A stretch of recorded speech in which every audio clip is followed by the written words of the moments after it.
Yan, magandang umaga po sa bawat isa. So patuloy po tayong manalangin. Umagang kay ganda, nawa nasa buti kayong kalagayan. Habang ako'y naglalakad, manalangin po tayo. Prayer walk po tayo. Lord, salamat po sa umagang kay ganda. Salamat Panginoon na patuloy ka nandyan, bibigay ng protection at gabay. Salamat sa pagising na kami malakas at malusog. Dalangin po namin Panginoon ang iyong patnubay. Dalangin po namin na sumaamin ka, gabayan mo po kami o Lord God, at ganun din Panginoon, ano man ang mga desisyon ng bawat isa sa umagang ito, Lord, ikaw po, nasamahan mo sila. You are in control for everything o Lord God, at kaya mo rin baguhin ang lahat.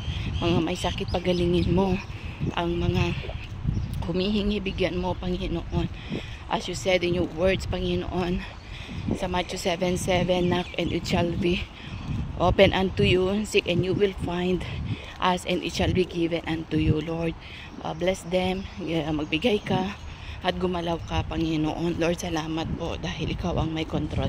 Bless mo lahat Panginoon, mga families namin sa Philippines, mga anak, at ganun din lahat ng mga pangangailangan o Lord God. Wala pong imposible sa iyo dahil ikaw po ay tapat na Diyos at mapagbigay. At salamat sa lahat Panginoon. Muli o Lord God, in-offer po namin ang lahat ng ito sa iyo.